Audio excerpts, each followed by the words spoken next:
Good morning to all of you મિત્રો. આજનો આપણો ટોપિક છે મેઝરમેન્ટ ઓફ ધ નોઇઝ. એટલે કે વ્હીકલની અંદર જે કોઈ સાઉન્ડ ક્રિએટ થાય છે અથવા તો જે કોઈ એની ગતિ દરમિયાન જે કોઈ પણ અવાજ આવે છે, ઇન્ટિરિયર અને એક્સટિરિયર ટાઈપના અવાજો, તો આ અવાજો કેવી રીતે માપવામાં આવે છે તો તે અંગેની આપણે આજે વિગતવાર ચર્ચા કરીશું. સૌથી પહેલાં જોઈએ તો કે sound is the sensation of acoustic waves in bracket disturbance or pressure fluctuation set up in medium. Unpleasant, unwanted, disturbing sound is generally treated as noise and is a highly subjective to the feeling. તો કે જે અવાજ એ acoustic wave ની sensation એટલે કે એની ધ્વનિ તરંગોની એક સંવેદના છે કે જેની અંદર માધ્યમના અંદર કોઈ પણ વિક્ષેપ થાય કે તેના અંદર કોઈ પણ જાતનું પ્રેશર છે તો તે પ્રેશરની અંદર વધઘટ થતી હોય તો તે અંગેનું એક સેટઅપ છે. અનપ્લીઝન્ટ, અનવોન્ટેડ અને ડિસ્ટર્બિંગ સાઉન્ડ વેવ એટલે કે અનિચ્છનીય, અપ્રિય અને બિનજરૂરી એટલે કે ખલેલ પહોંચાડનારા અવાજને સામાન્ય રીતે આપણે જનરલી નોઇઝ તરીકે ઓળખીએ છીએ. અને આ વધારે પડતો જે અનપ્લેઝન્ટ, અનવોન્ટેડ અને ડિસ્ટર્બિંગ સાઉન્ડ જે છે તેને સામાન્ય રીતે હ્યુમન ફિલિંગને અસર કરતો હોય છે. RMS value of the sound pressure, roots mean square value of the sound pressure, એની અંદર જોઈએ તો provide definite quantity that describe and rate sound એટલે કે કોઈ પણ ચોક્કસ જથ્થો જે છે તે સાઉન્ડને લગતો અહીં પૂરો કરે છે. એટલે કે સાઉન્ડ જે કંઈ પણ અવાજ છે તેનો ડિસ્ક્રાઇબ કરવા માટે, તેને વર્ણવવા માટે અને તેનો દર નક્કી કરવા માટેનો એક ચોક્કસ જથ્થો છે તે RMS વેલ્યુની અંદર સાઉન્ડ પ્રેશર માટે લેવામાં આવે છે. Permit the precise scientific analysis of annoying sound એટલે કે અમુક અચોક્કસ અવાજ, બિનજરૂરી અવાજ છે તેનું ચોક્કસ સાયન્ટિફિક રીતે વિશ્લેષણ કરવામાં આવે છે. ને ઇન બ્રેકેટમાં હું લખેલું છે કે objective means for the comparison એટલે કે સામાન્ય રીતે અહીંયા જે કોઈ પણ સરખામણી કરવામાં આવે છે, કોમ્પેરિઝન જે કંઈ પણ કરવામાં આવે છે તે તેના હેતુલક્ષી મહત્ત્વના આધારે નક્કી કરે છે. નેક્સ્ટ છે help the estimate damage two hearing એટલે કે સાંભળવા માટે થતી કોઈ પણ જાતની તકલીફને અંદાજ કાઢવા માટે એની મદદ થાય છે. એન્ડ લાસ્ટ છે powerful diagnostic tool for the noise reduction program, airport, factory, home recording studio and highway એટલે કે અમુક જે નોઇસ રિડક્શનની માટે આપણે અલગ અલગ પ્રકારના ટૂલ્સ વાપરતા હોઈએ છીએ. તો એ પાવરફુલ ટૂલ્સ જે છે તે સામાન્ય રીતે આપણે કઈ કઈ જગ્યાએ વાપરવામાં આવે છે તો એની અંદર જોઈએ તો એક્ઝામ્પલ તરીકે એરપોર્ટ, કેમ કે એરપોર્ટની અંદર આપણે જ્યારે જોઈએ છીએ કે લેન્ડિંગ અને ટેક ઓફ વખતે જ્યારે એરપોર્ટ રનવે ઉપર રન કરતું હોય છે તો તે દરમિયાન સાઉન્ડ ઇન્ટેન્સિટી વધી જાય છે. બીજું, રેલવેની આજુબાજુનો જે એરિયા હોય તો આ એરિયામાં પણ જ્યારે રેલવે ફાટકની અને રેલવેના ટ્રેકની આજુબાજુના વિસ્તારમાં જે સાઉન્ડની અથવા તો નોઇઝ જે જનરેટેડ થાય છે તે ઘણો જ અપ્રિય હોય છે અથવા તો જે ડિસ્ટર્બિંગ સાઉન્ડ હોય છે. બીજું તો કે ફેક્ટરીની અંદર અલગ અલગ પ્રકારની મશીનરીઓ જે છે તે સામાન્ય રીતે ઉપયોગ કરતા હોઈએ છીએ તો અને આ મશીનરીઓમાં પણ સાઉન્ડ જે છે તે ઘણી વખત ક્રિએટ થતો હોય છે. એના ઓપરેશન પરફોર્મન્સ દરમિયાન જ્યારે એની ઉપર ઓપરેશન કરવામાં પરફોર્મ થતું હોય તો આવા કિસ્સામાં ત્યાં પણ આવા ડાયગ્નોસ્ટિક ટૂલ લગાડવા જરૂરી પડે છે જેથી અવાજની તીવ્રતા જે છે તે ઘટાડી શકાય અને તેની બેડ હેબિટ જે છે જે આજુબાજુના એટમોસ્ફિયર અને હ્યુમન બિંગ ઉપર પડતી હોય તો તેને આપણે અટકાવી શકીએ છીએ. નેક્સ્ટ આવે છે હોમની અંદર સામાન્ય રીતે આવા જે સાઉન્ડને લગતા નોઇસ રિડક્શન પ્રોગ્રામની જરૂર રહેતી નથી, પણ અમુક કિસ્સાની અંદર જો કંઈ એવું હોય તો ત્યારે એની જરૂર પડતી હોય છે. રેકોર્ડિંગ સ્ટુડિયોની અંદર આપણે અલગ અલગ પ્રકારના ઇન્સ્ટ્રુમેન્ટ જે છે તે રેકોર્ડિંગ માટે ઉપયોગ કરતા હોઈએ છીએ અને બહારથી પણ અમુક પ્રકારનો અવાજ જે છે એક્સટિરિયર અવાજ તે પણ અંદર આવવાની શક્યતા રહે છે. તો આવા કિસ્સામાં ત્યાં જરૂર પડે છે. અને હાઈવે ઉપર સતત વાહનોની અવર જવર થતી રહેવાને કારણે જે કોઈ પણ અવાજ બિનજરૂરી અવાજને લીધે જે હ્યુમન બિંગ ઉપર અસર થાય છે, તો તે અસરને નિવારવા માટે સામાન્ય રીતે આપણે આવા પાવરફુલ ટૂલ્સનો નોઇસ રિડક્શન પ્રોગ્રામનો અહીં ઉપયોગ કરવો પડે છે, અને તેની અંદર આપણે આરએમએસ સાઉન્ડ પ્રેશર જે છે તે જરૂરી બને છે.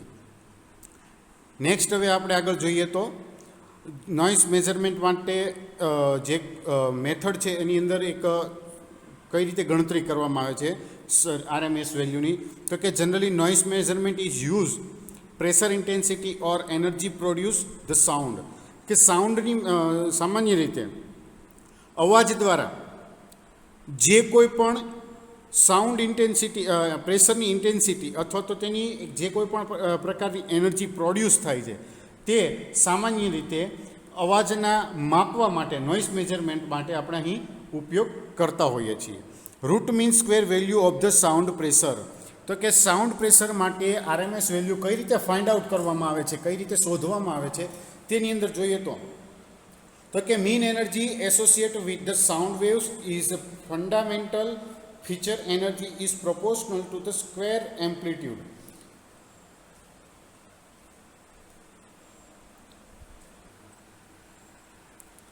એટલે કે જે કોઈ પણ નોઇસ વેવ્સ છે, નોઇસ ફ્રીક્વન્સી જે છે બરાબર, એની સાથે સંકળાયેલી ઉર્જા અને તેની મૂળભૂત લાક્ષણિકતા જે છે તે એની એનર્જીના એમ્પ્લિટ્યૂડના સ્ક્વેરના સમપ્રમાણમાં હોય છે. અહીં આપણને એક ઇક્વેશન આપેલું છે કે જેમાં દર્શાવેલું છે P bar is equal to 1/T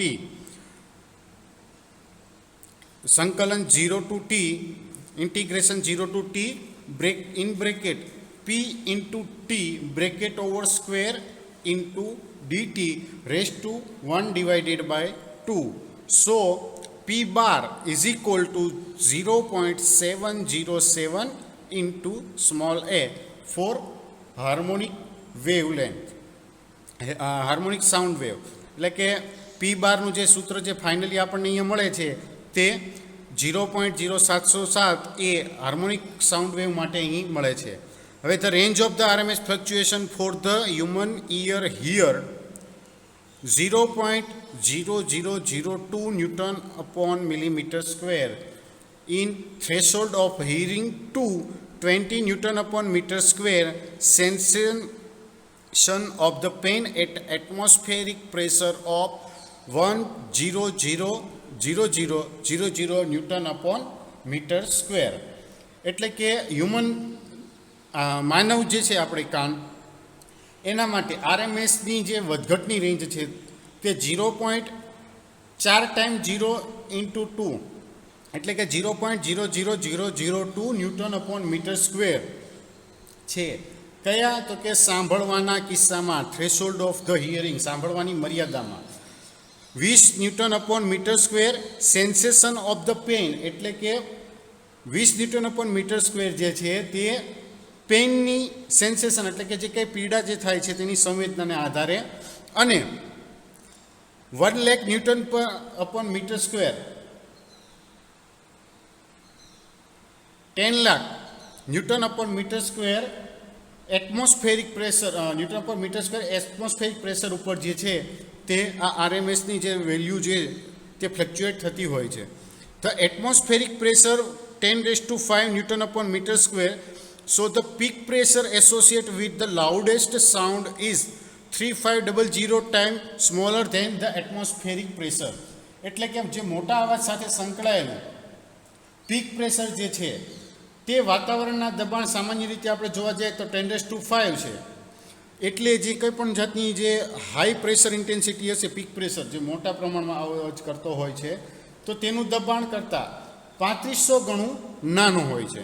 હવે નેક્સ્ટ આપણે આગળ જોઈએ, એક ટેબલ આપેલું છે કે જેની અંદર એક્સટિરિયરની અંદર આપણે વ્હીકલનો નોઇઝ સામાન્ય રીતે કેટલો હોય છે, તો એની અંદર આપણને બે વસ્તુ આપણને મેઇન આપેલી છે કે જેમાં પહેલું છે ટાઈપ ઓફ વ્હીકલ, એટલે કે કયા પ્રકારનું વ્હીકલ છે, અને તેમાંથી સાઉન્ડ લેવલ બહારની તરફથી આપણે જે છે એ મેઝર કરેલો છે. અહીંયા આપણને ચોખવટ કરેલી છે એક્સટિરિયર વ્હીકલ નોઇઝ, બરાબર, અને એ છે શ્રેણીમાં મૂકવામાં આવે છે ડીબીની અંદર, એટલે કે ડેસિબલની અંદર.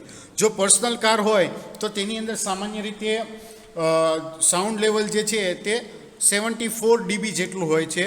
બસ અને ટ્રક કે જેનું ટોટલ વેઇટ 2 ટન કરતાં ઓછું હોય તો તેનું સાઉન્ડ લેવલ જે છે તે 76 dB હોય છે. બસ અને ટ્રક કે જેનું ટોટલ વેઇટ 2 થી 3.5 ટનની વચ્ચે હોય તો આવા કિસ્સામાં તેનું સાઉન્ડ લેવલ જે છે તે 77 ડેસિબલ છે. નેક્સ્ટ છે bus and truck total weight above 3.5 ton, એટલે કે બસ અને ટ્રકનું વજન જે છે એ ટોટલ 3.5 ટન કરતાં વધારે હોય તો આવા કિસ્સામાં સાઉન્ડ લેવલ જે છે તે 78 ડેસિબલ સુધી માપવામાં આવેલું છે. પછી with the power 150 with engine power 150 kilowatt above, એટલે કે 150 કિલોવોટ કરતાં વધારે એન્જિનના પાવર સાથે જોઈએ તો આવા કિસ્સામાં સાઉન્ડ લેવલ જે છે તે 80 ડેસિબલ સુધી જશે. Truck total weight above 3.5 ton with engine power below 75 kilowatt, એટલે કે ટ્રકનું ટોટલ વજન છે તે 3.5 ટન કરતાં વધારે હોય અને સાથોસાથ એન્જિનનો પાવર જે છે તે 75 કિલોવોટ કરતાં ઓછો હોય તો આવા કિસ્સામાં સાઉન્ડ લેવલ જે છે તે 77 ડેસિબલમાં આવે છે.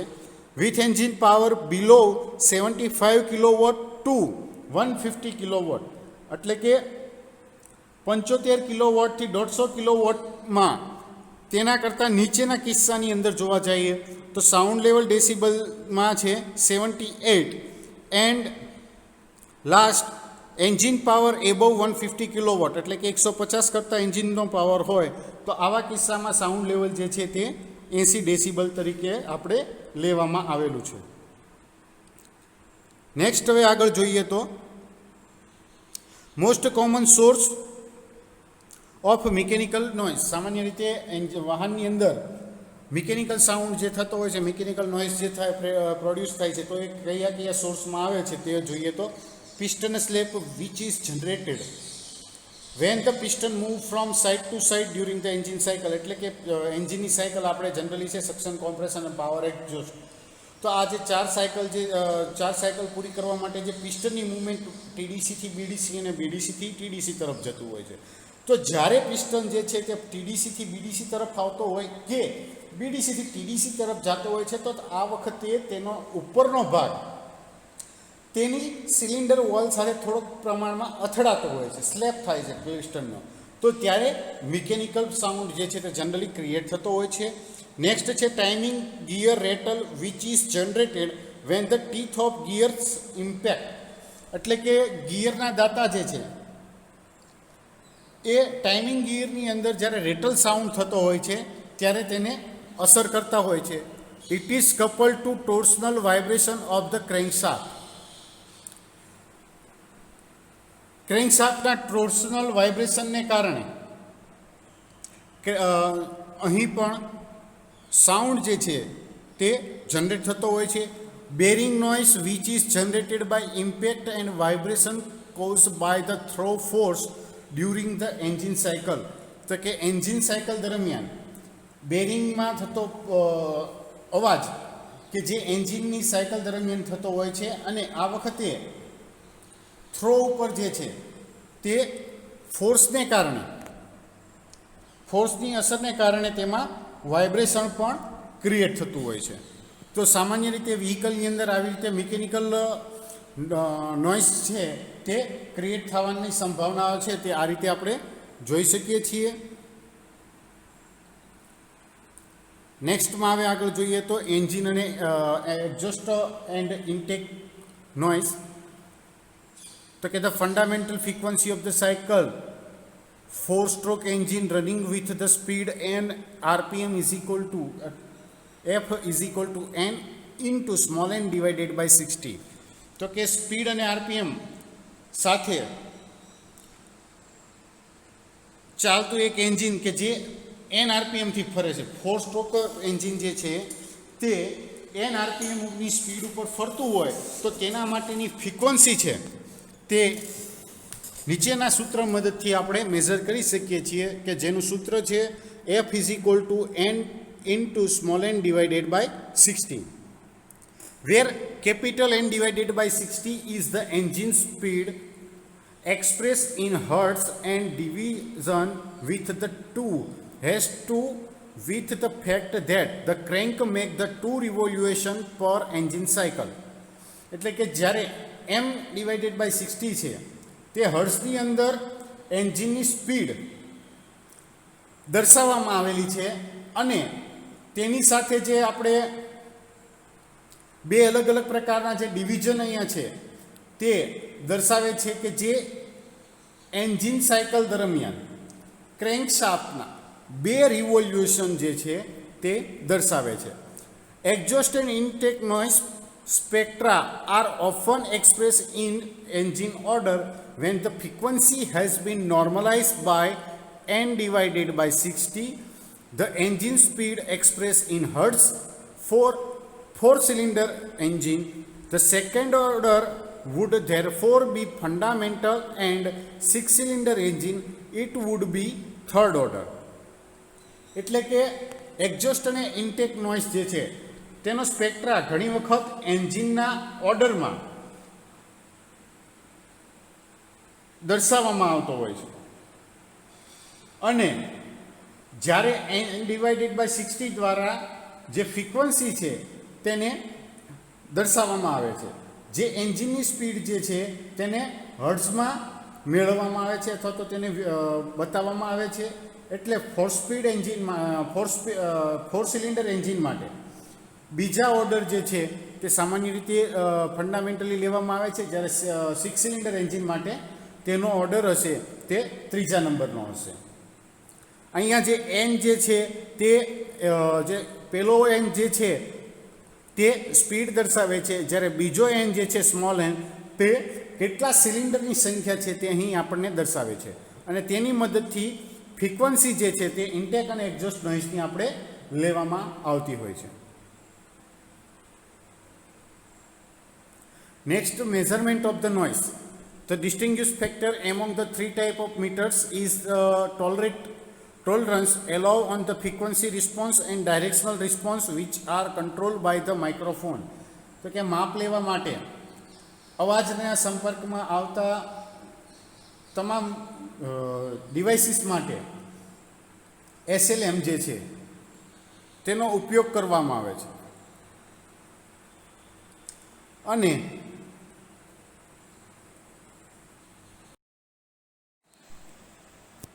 measurement of the noise. Okay, the distinguishing factor among the 3 type of meter is tolerate allowed on the frequency response and directional response, which are controlled by the microphone. તો કે 3 પ્રકારના જે મીટરો છે તેની વચ્ચેનું એક વિશિષ્ટ પરિબળ ફ્રીક્વન્સી રિસ્પોન્સ અને ડાયરેક્શન રિસ્પોન્સ ઉપર આપવામાં આવતી ટોલરન્સને એલાઉ કરે છે કે જેનું કંટ્રોલિંગ જે છે તે સામાન્ય રીતે માઇક્રોફોન દ્વારા કરવામાં આવતું હોય છે. The microphone detect the small air pressure variation associate with the sound and change them into electrical signal. તો કે માઇક્રોફોન જે છે તે સાઉન્ડ સાથે સંકળાયેલા હવાના પ્રેશરને સાથે તેની હવાના પ્રેશરના નાના નાના જે ચેન્જીસ થતા હોય છે તે શોધી શકે છે અને તેને ઇલેક્ટ્રિકલ સિગ્નલની અંદર કન્વર્ટ કરે છે. This signal are then processed by the electronic circuitry of the instrument. અને આ જે સિગ્નલ છે તે ઇલેક્ટ્રિકલ સર્કિટ સાધનની જે હોય તો તેના દ્વારા પ્રોસેસ કરવામાં આવતા હોય છે. અને the readout display the sound level in decibel. The sound level meter take the sound pressure level at 1 instant in particular location. તો કે જે કોઈ પણ રીડિંગ જે છે તે ડિસ્પ્લે થાય છે તે સાઉન્ડનું લેવલ છે તે ડેસિબલની અંદર દર્શાવે છે. એટલે કે સાઉન્ડ લેવલ મીટર SLM ચોક્કસ જગ્યાએ ચોક્કસ ટાઈમે સાઉન્ડ લેવલ સાઉન્ડનું પ્રેશરના લેવલ જે છે તે ચેક કરે છે. હવે કઈ રીતે પ્રોસેસ છે તેમાં આપણે જોઈએ તો પાથ કઈ રીતે છે પ્રોસેસ પાથ. તો કે સૌથી પહેલાં માઇક્રોફોન અથવા તો પ્રી એમ્પ્લીફાયરની અંદર જે છે તે સાઉન્ડ માપવા માટે અંદર કંટ્રોલ કરવા માટે અહીંથી સાઉન્ડને કેપ્ચર કરવામાં આવે છે. ત્યારબાદ એને એમ્પ્લીફાયરની અંદર મોકલવામાં આવે છે. એમ્પ્લીફાયરમાંથી પાસ થઈને સિગ્નલ જે છે તે ફ્રીક્વન્સી વેરિએટિંગ થાય છે. ત્યાર પછી ઇનપુટ ગેઇન કંટ્રોલની અંદર જાય છે અને ત્યારબાદ ટાઈમ એવરેજની અંદર થઈ અને પ્રોસેસ જે છે તે પૂરી થાય છે સાઉન્ડ મેઝરમેન્ટ માટેની. નેક્સ્ટ હવે આપણે આગળ જોઈશું તો કે મેઝરમેન્ટ મેથડ જે છે તે કઈ રીતે કરવામાં આવે છે સાઉન્ડ લેવલ મીટરની મદદથી. તો તેની અંદર છે to take the measurement the SLM is held at arm length at the ear height for those expose the noise. એટલે કે માપ લેવા માટે અવાજની અંદર સંપર્કમાં આવતા લોકો માટે SLM જે છે તે કાનની ઊંચાઈ ઉપર હાથની લંબાઈ ઉપર રાખવામાં આવે છે. With the most SLMs, it does not matter exactly how the microphone is pointed at the noise source. The instrument's instruction manual explain how to hold the microphone. એટલે કે મોટા ભાગના SLMs છે તેની સાથે માઇક્રોફોનને અવાજના સ્ત્રોત તરફ કેવી રીતે ગોઠવવામાં આવે છે તેનેથી કોઈ ફેર પડતો નથી. એટલે કે ઇન્સ્ટ્રુમેન્ટની જે મેન્યુઅલ હોય છે તેની અંદર માઇક્રોફોનને કેવી રીતે પકડવામાં આવે છે તે તેમાં સમજાવવામાં આવેલું હોય છે. The SLM must be calibrated before and after each use. The manual also give the calibration process. તો કે જે કોઈ પણ આપણે SLM સાઉન્ડ લેવલ મીટર જે છે આપણે યુઝ કરવાનું હોય તો તેને ઉપયોગ કરતાં પહેલાં અને ઉપયોગ કર્યા પછી કેલિબ્રેટ કરવું જોઈએ અને તે ઇન્સ્ટ્રુમેન્ટનું કેવી રીતે કેલિબ્રેશન કરવામાં આવે છે તેની પદ્ધતિ તેની પ્રોસેસ જે છે તે એની મેન્યુઅલની અંદર દર્શાવવામાં આવેલી હોય છે. With most SLMs the reading can be take on either slow or fast response. The response rate is the time period over which the instrument average the sound level before displaying it on the readout. Workplace noise level measurement should be taken on slow response. તો કે મોટા ભાગના SLMs જે સાથે જે કોઈ પણ reading આવે છે તે ધીમા અને કે ઝડપી તેના રિસ્પોન્સ ઉપર આધાર રાખે છે અને જે કોઈ પણ રિસ્પોન્સનો સમયગાળો છે તે તેના ડિવાઇસના રીડઆઉટ ઉપર તેને દર્શાવવામાં આવતા અવાજના સ્તરની સરેરાશ દર્શાવે છે. એટલે કે જે કોઈ પણ જગ્યાએ અવાજનું માપ જે ઘોંઘાટ કે નોઇસનું લેવલ જે છે આપણે મેઝર કરવાનું હોય છે તે તેના લો રિસ્પોન્સ ઉપર સ્લો રિસ્પોન્સ ઉપર લેવામાં આવે છે. Next is the precision type SLM is sufficiently accurate for the industrial field evaluation. તો કે ચોક્કસ અમુક પ્રકારના SLMs છે તે ઇન્ડસ્ટ્રીયલ ફિલ્ડની અંદર મૂલ્યાંકન કરવા માટે તેનું ઇવેલ્યુએશન કરવા માટે ઉપયોગમાં લેવામાં આવે છે. The more accurate and much more expensive. તે વધારે સચોટ છે પણ થોડાક ખર્ચાળ પણ છે. General purpose type SLMs are primarily use in engineering laboratory and research work. સામાન્ય રીતે જે છે તે SLMs નો ઉપયોગ એન્જિનિયરિંગ લેબોરેટરી અને સંશોધન કાર્ય રિસર્ચ વર્કની અંદર કરવામાં આવતો હોય છે. એની SLMs that is less accurate than a precision sound level meter type should not be used for workplace noise measurement.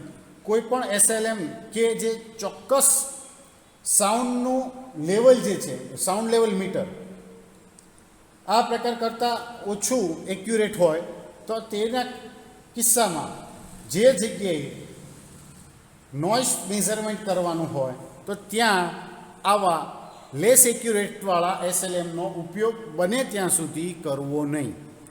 A weighting filter is generally built into all SML and can be switched on or off. Some general purpose SLMs provide the measurement only in decibel. Means that a weighting filter is on permanently.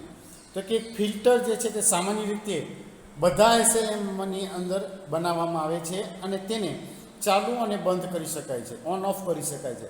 કેટલાક જે છે તે સામાન્ય હેતુ પ્રકારના SLM છે તેની અંદર માત્ર ડેસિબલની અંદર જ માપ પૂરા પાડવામાં આવતા હોય છે. એટલા માટે અહીં વેટિંગ ફિલ્ટર જે છે તે કન્ટિન્યુ જાળવી રાખવામાં આવતું હોય છે. A standard SLM take only instantaneous noise measurement. SLM જે છે તે સામાન્ય રીતે તાત્કાલિક સાઉન્ડ મેઝરમેન્ટ માટે, નોઇસ મેઝરમેન્ટ માટે આપણે ઉપયોગ કરીએ છીએ. This is sufficient in the workplace with continuous noise level, but in workplace with impulse, intermittent or variable noise level, the SLM make it difficult to determine a person average exposure to noise over a work shift. One solution in such workplace is a noise dosimeter. તો કે continuous noise જે આવતો હોય છે તો તેવા level માટે, તેવી જગ્યા માટે કામ કરવું છે તે જરૂરી છે. પણ ઇમ્પલ્સ જે છે તેને આંતરિક કે ચલ ઘોંઘાટના સ્તર ધરાવતા કાર્યસ્થળમાં SML જે છે તે કામની શિફ્ટ જે છે તે દરમિયાન વ્યક્તિના ઘોંઘાટના સરેરાશ સંપર્કમાં આવવાનું નક્કી કરવું મુશ્કેલ બનાવે છે. અને આવા કામના સ્થળે એક ડોસીમીટર છે તે સોલ્યુશન તરીકે, નોઇસ ડોસીમીટરનો ઉપયોગ આપણે તેના સોલ્યુશન તરીકે આપણે ઉપયોગ લઈ શકીએ છીએ.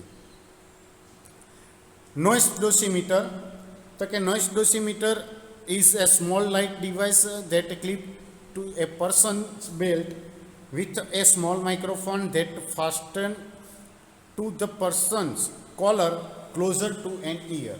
એટલે કે ડોસીમીટર છે નોઇસ ડોસીમીટર એક નાનું અને એક હળવું ઉપકરણ છે કે જે વ્યક્તિના પટ્ટાને નાના માઇક્રોફોન સાથે ક્લિપ કરે છે કે જે તેના કાનની નજીક કોલર સાથે બાંધવામાં આવેલું હોય છે. The dosimeter store the noise level information and carry out an average process. ડોસીમીટર જે છે તે નોઇસનું લેવલની જે કોઈ પણ માહિતી જે છે તેને સ્ટોર કરે છે અને તેને લગતી સરેરાશ પ્રક્રિયાઓ છે તે ધ્યાને લે છે, હાથ ધરે છે. It is useful in industry where the noise usually vary in duration and intensity and where the person change the location. સામાન્ય રીતે તેનો ઉપયોગ ઇન્ડસ્ટ્રીની અંદર કરવામાં આવે છે કે જ્યાં નોઇસનું લેવલ જે છે તે અને નોઇસનું લેવલની તીવ્રતા અને તેનો ટાઈમ પીરિયડ એટલે કે જે સમયગાળો હોય છે તે બદલાતો હોય છે અને જે વ્યક્તિ જે છે કઈ જગ્યાએ છે તે પણ અહીં અગત્યનું છે. નોઇસ ડોસીમીટરની અંદર કયા કયા રિક્વાયરમેન્ટ સેટિંગ જે છે તે કરવામાં આવતા હોય તો તેની અંદર જોવામાં જઈએ તો સૌથી પહેલાં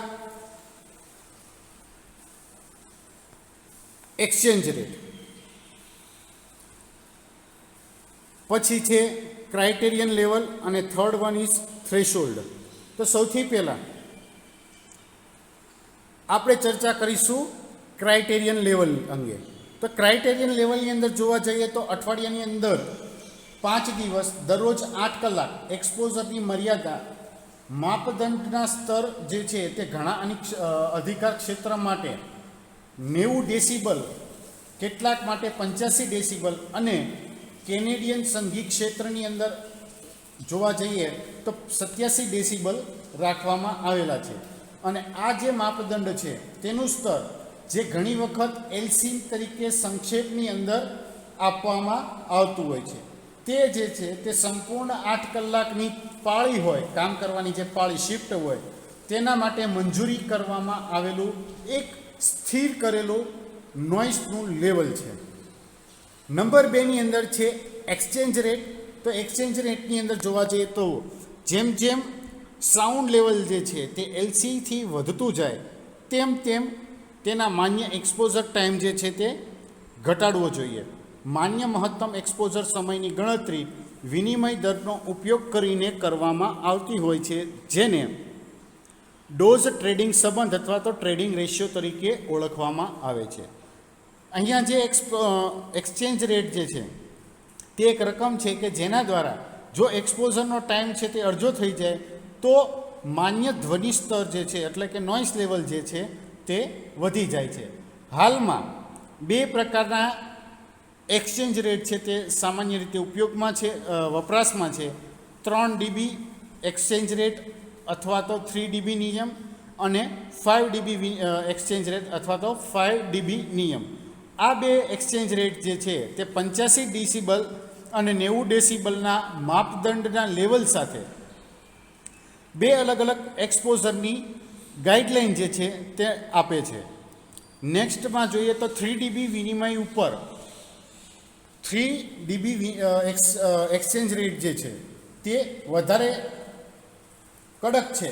દાખલા તરીકે જોવા જાય તો 3 dB એક્સચેન્જ રેટની અંદર 105 ડેસિબલ નોઇસના સંપર્કમાં આવવા માટે મેક્સિમમ પરમિશન જે છે તે આપેલો સમયગાળો 15 મિનિટનો હોય છે કે જે 5 ડેસિબલ સાથે હોય છે.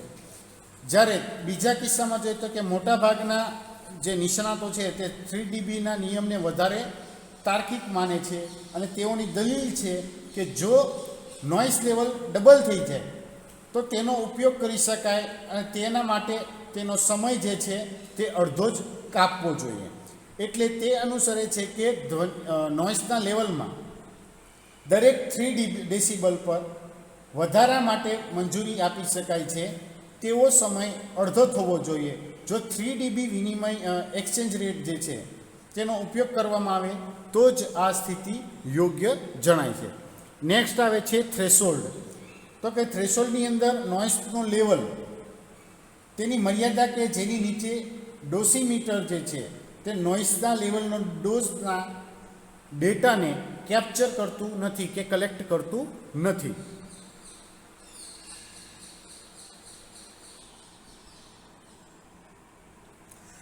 Effect of environment of the performance of instrument એટલે કે ઇન્સ્ટ્રુમેન્ટના જે પરફોર્મન્સ માટે આજુબાજુના વાતાવરણની જે કોઈ પણ અસર થાય તો તેના કયા કયા પરિબળો જે છે તેને ઇન્સ્ટ્રુમેન્ટને અસર કરશે. તેમાં જોઈએ તો સૌથી પહેલું છે ટેમ્પરેચર, નંબર 2 છે હ્યુમિડિટી, નંબર 3 છે atmospheric pressure, number 4 wind and dust and number 5 છે મેગ્નેટિક ફિલ્ડ. તો આ બધા જે પરિબળો જે મુખ્યત્વે 5 પરિબળો છે તે સામાન્ય રીતે ડોઝીમીટરને અસર કરતા હોઈએ છીએ. વધારે અંદર આપણે જોઈએ તો સૌથી પહેલો આપણે પોઈન્ટ અહીંયા ચર્ચા કરીશું ટેમ્પરેચર વિશે. તો કે ટેમ્પરેચરની અંદર જે નોઇસ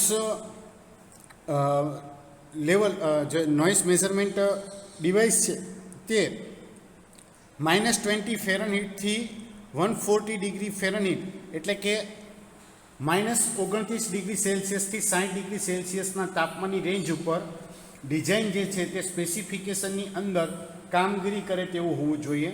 જો મેઝરમેન્ટ સાઇટનું ટેમ્પરેચર આ રેન્જ કરતાં વધારે હોય તો SLM અથવા તો ડોઝીમીટર છે તે યોગ્ય રીતે કાર્ય કરવા માટે સક્ષમ છે કે નહીં તે નક્કી કરવા માટે તેના ઉત્પાદન કરનાર એના મેન્યુફેક્ચરરના સ્પેસિફિકેશનના રેફરન્સ છે તે ધ્યાનમાં લેવામાં આવે છે.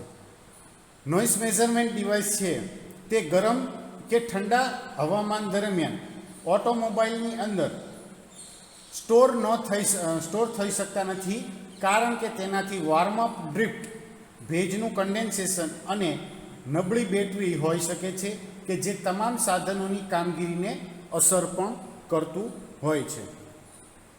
નંબર 2 છે વેધર એટલે કે હ્યુમિડિટી. જ્યાં સુધી ભેજ માઇક્રોફોનના ડાયાફ્રામ ઉપર જમા ન થાય ત્યાં સુધી ઘોંઘાટ અથવા તો અવાજ અથવા તો કે જે સાઉન્ડના માપના ચોક્કસ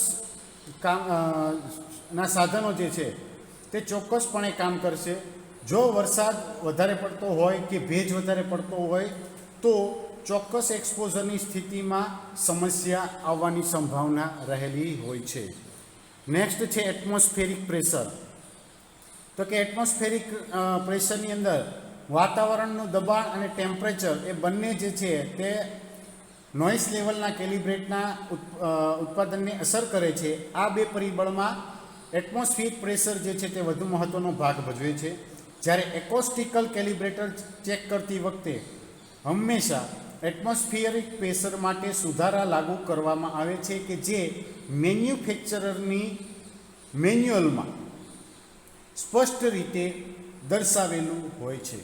સામાન્ય રીતે જો મેઝરમેન્ટ જે જગ્યાએ કરવાનું હોય તેની ઊંચાઈ સી લેવલ કરતાં 10,000 ફૂટથી ઓછી હોય તો કોઈપણ જાતનો પ્રેશરની અંદર સુધારો કરવામાં આવતો નથી.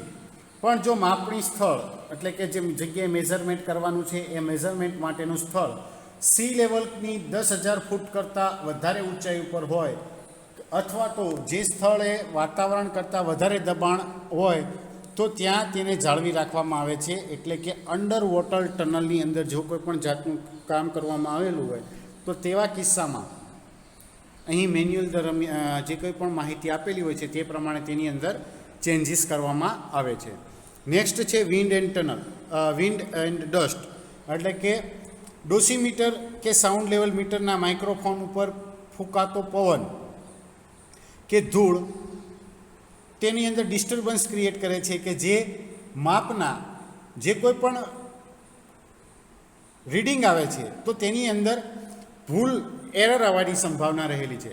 એટલે કે બધા જ આઉટડોર માપ જે છે તેના માટે વિન્ડ સ્ક્રીનનો ઉપયોગ કરવો જોઈએ. અને જ્યારે પણ બિલ્ડિંગની અંદર નોંધપાત્ર રીતે એરની કંઈ હલચાલ હોય અથવા તો ધૂળ હોય તો આવા કિસ્સામાં ધ્યાન લેવું જોઈએ. એટલે કે એક્ઝામ્પલ તરીકે જોઈએ તો કે જ્યારે કુલિંગ પંખાનો ઉપયોગ થતો હોય અથવા તો ખુલ્લી બારીઓમાંથી પવન જે છે તે આવતો હોય. એન્ડ લાસ્ટ જે છે તે એની અંદર જોઈએ તો મેગ્નેટિક ફિલ્ડ કેટલીક ડિવાઇસ અને તેની કામગીરી છે તેની અંદર જોવા જઈએ તો heat sealer, induction furnace, generator, transformer, electromagnet, arc welding and radio transmission electric transmitter જે છે તે ઇલેક્ટ્રોમેગ્નેટિક ફિલ્ડ જે પ્રોડ્યુસ કરે છે કે જે સાઉન્ડ લેવલ મીટર અને નોઇઝ ડોઝીમીટરની અંદર ઇલેક્ટ્રિક સર્કિટની અંદર પ્રવાહ પેદા કરે છે. જો આવા ડિવાઇસીસ કે તેની કામગીરીની નજીક સાઉન્ડ લેવલ મીટર અથવા તો ડોઝીમીટરનો આપણે ઉપયોગ કરતા હોઈએ તો મેન્યુફેક્ચરરની જે કોઈ પણ ગાઈડલાઇન હોય છે તો તેની સલાહ દરમિયાન તેની સલાહ લઈને આ ફિલ્ડની અંદર ચોક્કસ પ્રકારની એક રેન્જ જે છે તે નક્કી કરવામાં આવે છે. નેક્સ્ટ હવે આપણે જોઈશું નોઇઝ કંટ્રોલ, કેવી રીતે નોઇઝ કંટ્રોલ કરવામાં આવે છે. તો કે એન્જિનના નોઇઝને કેવી રીતે કંટ્રોલ કરવામાં આવે છે તો તેની અંદર સૌથી પહેલાં the engine noise is caused by the various type of force generation within the engine and is transmitted to radiator outer surface. The transmission path property are determined by the vibration modes of the structure. The properties of the outer surface will also influence the sound radiation. Number of way in which the final sound radiation may be influenced. તો કે એન્જિનની અંદર જે noise છે તે એન્જિનની અંદર વિવિધ પ્રકારના બળને કારણે ઉત્પન્ન થાય છે અને તેના રેડિએટિંગની એક્સટર્નલ સપાટી સુધી પહોંચાડવામાં આવે છે. એટલે કે ટ્રાન્સમિશન પાથના જે કોઈ પણ પ્રોપર્ટીઝ જે છે તેના માળખાની સ્ટ્રક્ચરની વાઇબ્રેશનની સ્થિતિઓ દ્વારા નક્કી કરવામાં આવે છે. અને આ એક્સટર્નલ સપાટીની જે કોઈ પણ કેરેક્ટરિસ્ટિક છે તે સાઉન્ડના લેવલ સાઉન્ડની ઇન્ટેન્સિટીને અસર કરે છે અને છેવટે આ જે સાઉન્ડ વિકિરણ જે છે તેને માર્ગો છે તે અહીં નક્કી કરવામાં આવેલા હોય છે. Reduction at the sound of combustion force and mechanical force. તો કે કમ્બશન ફોર્સ અને મિકેનિકલ ફોર્સના સોર્સમાં ઘટાડો કરવો. પછી reduction of the vibration transmission between the sources and outer surface. તો કે સોર્સ અને આઉટર સરફેસ વચ્ચે વાઇબ્રેશનના ટ્રાન્સમિશનનો ઘટાડો કરવો. નેક્સ્ટ છે reduction of the sound radiation of the outer surface. તો કે બાહ્ય સપાટીની અંદર સાઉન્ડના રેડિયેશનનો ઘટાડો કરવો. પછી છે reduction of the combustion pressure is intimately couple to change in the combustion process or combustion chamber shape. તો કે કમ્બશનના પ્રેશરમાં ઘટાડો કરી અથવા તો કમ્બશન પ્રોસેસ કે કમ્બશન ચેમ્બરના આકારમાં ફેરફાર સાથે ફેરફાર કરી અને તેમાં ઘટાડો કરવાનું સુઝાવ કરવામાં આવે છે. Since any change in design of the combustion chamber or to combustion process will also have an effect on the engine performance and exhaust gas emission. This is a difficult path for noise control engineer. Combustion ચેમ્બરની ડિઝાઇનમાં કોઈ પણ જાતના ફેરફાર કે combustion પ્રોસેસની અંદર કોઈ પણ પ્રકારના ફેરફાર જે છે તે એન્જિનના કામ કરવાની કામગીરી કે એક્ઝોસ્ટ ગેસના ઉત્સર્જન ઉપર પણ અસર કરે છે. તેથી નોઇઝ કંટ્રોલિંગ જે છે તે એન્જિનિયર માટે થોડો મુશ્કેલ ભર્યો માર્ગ પણ છે. Unfortunately most design changes which would reduce the noise would also increase the exhaust emission. કમનસીબે મોટા ભાગની ડિઝાઇન જે છે એમાં થતા ફેરફારો એન્જિનની અંદરથી પ્રોડ્યુસ થતા નોઇઝનો ઘટાડો કરે છે કે જે તેનાથી એક્ઝોસ્ટના ઉત્સર્જનની અંદર એક્ઝોસ્ટના એમિશનની અંદર પણ વધારો થાય છે. Piston slab can be reduce by the redesign of the piston and cylinder or by oil injection 23 to 40. Piston અને સિલિન્ડરની નવી ડિઝાઇન દ્વારા અથવા તો ઓઇલની અંદર જે કોઈ પણ ઇન્જેક્શન કરવા ડીઝલ ઓઇલનું જે કોઈ પણ ઇન્જેક્શન જે છે 23/40ની મદદથી કરવામાં આવે છે તો તેની મદદથી પિસ્ટન સ્લેબ જે છે તે ઘટાડી શકાય છે. પિસ્ટનની જે અથડામણ થતી હોય છે તે ઘટાડી શકાય છે. Gear and bearing noise can be reduce by improve the design of this component for the instant attention to gear tooth profile and bearing clearance. Gear અને બેરિંગની અંદરથી જે કોઈ પણ નોઇઝ જે છે તેમાં ગિયર ટૂથ પ્રોફાઇલ અથવા તો બેરિંગના ક્લિયરન્સ ઉપર ધ્યાન રાખી અને તેની કોઈ પણ એલિમેન્ટને ડિઝાઇનની અંદર થોડો ફેરફાર કરવામાં આવે છે અને આ ફેરફારની મદદથી પણ સાઉન્ડનું લેવલ જે છે તે ઘટાડી શકાય છે. To reduce the transmission of the vibration to engine outer surface the crankcase and cylinder block can be redesign. એન્જિનની એક્સટર્નલ સપાટી ઉપર વાઇબ્રેશનનું ટ્રાન્સમિશન ઘટાડવા માટે તેના ક્રેન્કેસ અથવા તો સિલિન્ડર બ્લોકને ફરીથી ડિઝાઇન કરવામાં આવે છે. One example is strengthening and stiffening of the structure. એક આપણે દાખલા તરીકે જોવું હોય તો તેનું સ્ટ્રક્ચર મજબૂત બનાવવું કે જેથી તેની સ્ટ્રેન્થ અને સ્ટીફનેસ જે છે તે જળવાઈ રહે. Other more advanced redesign can be made involving the extensive simulation, the dynamic using the infinite element modeling. બીજી અન્ય અદ્યતન નવી ડિઝાઇન પણ બનાવી શકાય છે કે જેની અંદર મર્યાદિત એલિમેન્ટ મોડલનો ઉપયોગ કરી ડાયનેમિક્સનું અનુકરણ જે છે તે વધારે પ્રમાણમાં કરી શકાતું હોય. નેક્સ્ટ છે exhaust and intake noise control. તો કે ઇન્ટેક અને એક્ઝોસ્ટમાં કઈ રીતે નોઇઝ કંટ્રોલ કરવામાં આવે છે. તો સૌથી પહેલાં જે છે exhaust and intake system noise originate from the pressure pulsation caused by the operation of the engine and additional flow generated noise. Exhaust અને ઇન્ટેક સિસ્ટમની અંદર જે કોઈ પણ નોઇઝ ઉત્પન્ન થાય છે કે જે એન્જિનની કામગીરી અને તેના વધારાના પ્રવાહ દરમાં ઉત્પન્ન થતા નોઇઝને કારણે થતા પ્રેશરને કારણે જે કોઈ પણ પલ્સેશન ક્રિએટ થાય છે તે અહીં જનરેશન થાય છે. To control the noise generation at the source involve making change to the combustion process, combustion chamber or exhaust or intake valve which also influence the engine performance and exhaust gas emission. તો કે જે કોઈ પણ સ્ત્રોત હશે તેના ઉપર ઘોંઘાટ અવાજના ઉત્પાદનને કંટ્રોલ કરવા માટે કમ્બશન પ્રોસેસ, કમ્બશન ચેમ્બર અથવા તો એક્ઝોસ્ટ કે ઇનલેટ વાલ્વમાં ફેરફાર કરવામાં આવે છે કે જે એન્જિનની કામગીરી અને તેના એક્ઝોસ્ટ ગેસના એમિશનને પણ અસર કરતી હોય. Instead, often muffler or silencer are used which are placed in flow duct to prevent sound from reach the opening of the duct and radiating as far field sound.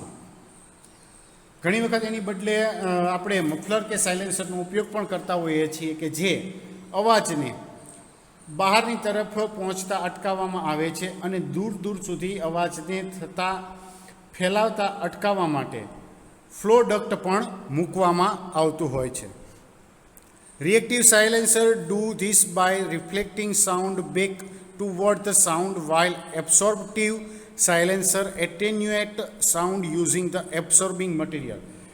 ઘણી વખત એબ્સોર્બિંગ સાયલેન્સર જે છે તે સ્ત્રોત તરફથી જે અમુક જગ્યાએથી આવતા અવાજને પાછો રિફ્લેક્ટ કરવા માટે કામ કરવામાં આવે છે, જ્યારે એબ્સોર્બન્ટ સાઉન્ડ સાયલેન્સર છે તેના દ્વારા આ જે કોઈ પણ અવાજ જે છે તેને શોષવામાં આવે છે અને અવાજને અંદર જે કોઈ પણ જાતનું રિફ્લેક્શન થતું હોય છે તેની મદદથી ઘટાડવામાં આવતું હોય છે. No ear or truck can pass the standard noise test required by the legislation or complete on the market without them. તો કે કાયદા દ્વારા જરૂરી પ્રમાણભૂત અવાજના જે પરીક્ષણોમાંથી પાસ કરી શકાતા નથી અથવા તો તેના વિના તેને બજારમાં પણ લાવી શકાતા નથી. There are three basic requirements for the modern exhaust system: compact outer geometry, sufficient attenuation and low pressure drop. આધુનિક એક્ઝોસ્ટ સિસ્ટમની અંદર કોમ્પેક્ટ આઉટપુટ જીઓમેટ્રી, પર્યાપ્ત એટેન્યુએશન અને લો પ્રેશર ડ્રોપ છે તે મૂળભૂત ત્રણ જરૂરિયાતોને ધ્યાનમાં લેવામાં આવે છે. Use the muffler or silencer, which are device used in a house duct to prevent the sound from reach the opening of a duct and radiating as far field sound. તો કે મફલર અને સાયલેન્સરનો ઉપયોગ કરીને જે ડિવાઇસનો ઉપયોગ કરી કેવી રીતે ડક્ટની અંદર થાય છે કે જેથી નોઇસને તેના ઉદ્ઘાટન સુધી તેના સોર્સ સુધી પહોંચતા અટકાવી શકાય અને દૂરના ક્ષેત્રની અંદર અવાજને ફેલાતો અટકાવી શકાય. Sound reduction in muffler, use of the sound absorbing material in which sound. Muffler દ્વારા સાઉન્ડની અંદર અથવા તો સાયલેન્સર દ્વારા સાઉન્ડમાં ઘટાડો કરવામાં આવે છે અને તેના દ્વારા સાઉન્ડ શોષવામાં આવતો હોય છે. The energy converted into heat mainly by the viscous process. Typically sound absorbing material use are rock wool, glass wool and plastic foam. તો કે જે એનર્જી છે તેને મુખ્યત્વે વિસ્કસ પ્રક્રિયા દ્વારા હીટની અંદર ટ્રાન્સપોર્ટ કરવામાં આવે છે અને તેના માટે ઉપયોગમાં લેવામાં આવતા નોઇસ એબ્સોર્બર પદાર્થોની અંદર રોક વૂલ, ગ્લાસ